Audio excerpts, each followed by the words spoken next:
अस्सलाम वालेकुम वरहमतुल्लाहि वबरकातुह। तीजा, 10वां, 20वां, 40वां और बरसी, ये सब सुन्नी मुसलमान क्यों करते हैं, इसकी वजह क्या है, मुख्तसर तौर पर मैं आपके सामने रखूँगा।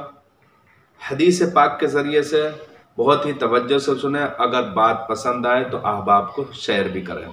ये सब चीज़ें इन मौक़ों पर यानी 10वां, 20वां वगैरह वगैरह ये सब क्यों किया जाता है, इसकी वजह क्या है। पहली चीज़ तो आप याद रखने, ईसाल सवाब किसको कहते हैं। ईसाल सवाब का मतलब होता है, ईसाल मतलब पहुँचना या पहुँचाना, सवाब का मतलब होता है सवाब, सवाब को पहुँचाना, ईसाल सवाब का ये मतलब है। तीजा, 10वां, 20वां, चेहलुम, बरसी वगैरह पर, इन चीज़ों पर ईसाल सवाब किया जाता है। ईसाल सवाब कुरान और हदीस पाक की रोशनी में जायज़ है, मुस्तहब है और अच्छा काम है। दो हदीसें मैं आपके सामने रखता हूँ। पहली हदीस हज़रत अनस रज़ी अल्लाह ताला अन्हु के हुज़ूर सल्लल्लाहु अलैहि वसल्लम ने इरशाद फरमाया, मेरी उम्मत उम्मत मरहुमा है, यानी अल्लाह तबारक ताला की मेरी उम्मत पर रहमतें हैं। मेरी उम्मत जब इंतकाल करेगी और कब्र में जाएगी तो गुनाह लेकर जाएगी, और जब कब्र से उठेगी तो उसके गुनाह ख़त्म हो जाएंगे, गुनाह नहीं रहेंगे। और उनके गुनाह किस वजह से ख़त्म होंगे, नबी इरशाद फरमाते हैं उनके गुनाह इस वजह से ख़त्म हो जाएंगे कि मोमिनों ने उनके लिए दुआए इस्तग़फ़ार किया होगा। इस दुआए इस्तग़फ़ार की वजह से उनके गुनाह मिट जाएंगे, ख़त्म हो जाएंगे। ये हदीस हज़रत अनस की है, शरह सुदूर के अंदर आपको मिल जाएगी, अहदीस की बड़ी बड़ी किताबों में भी आपको मिल जाएगी। पूरा खुलासा और जाहिर हो गया कि अगर कोई शख्स गुनाह लेकर कब्र में गया तो जब कब्र से उठेगा, मैदान महशर में जाएगा तो उसके गुनाह ख़त्म हो जाएंगे। किस वजह से, उसके लिए उसके बाद वालों ने, मोमिनों ने उसके लिए इस्तिग़फ़ार किया है, उसके लिए अल्लाह की बारगाह में बख्शिश की दुआएं की हैं।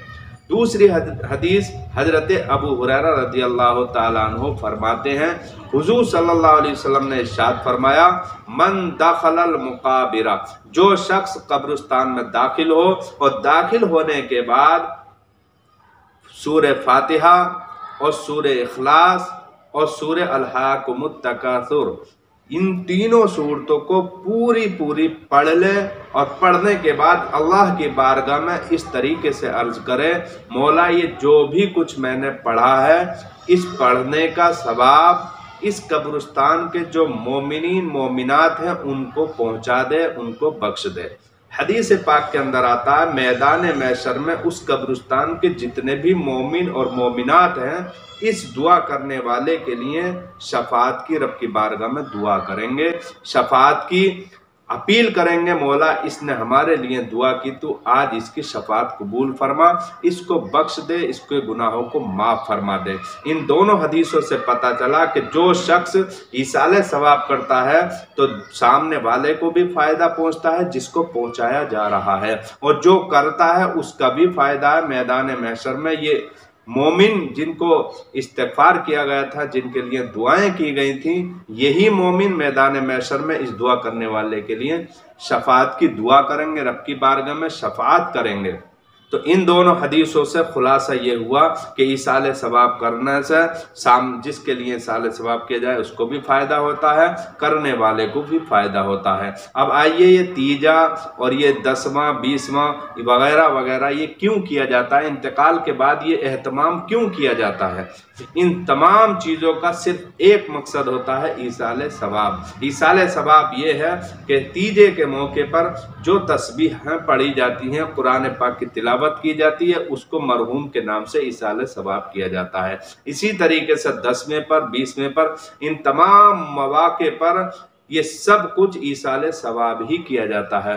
तो ये ईसाल सवाब कुरान और हदीस की रोशनी में जायज़ है। बड़े बड़े मुफस्सिरीन फरमाते हैं कि ईसाल सवाब करने से मरने वाले को भी फ़ायदा होता है, जिसको पहुँचाया जाए उसको भी फ़ायदा होता है, और पहुँचाने वाले को भी फ़ायदा होता है। उम्मीद है आपने पूरी बात समझ ली होगी। اگر یہ بات آپ کو پسند آئے تو احباب کو شیئر کریں تاکہ آپ کے نامہ اعمال میں نیکیوں کا اضافہ ہو جائے۔ السلام علیکم ورحمۃ اللہ وبرکاتہ۔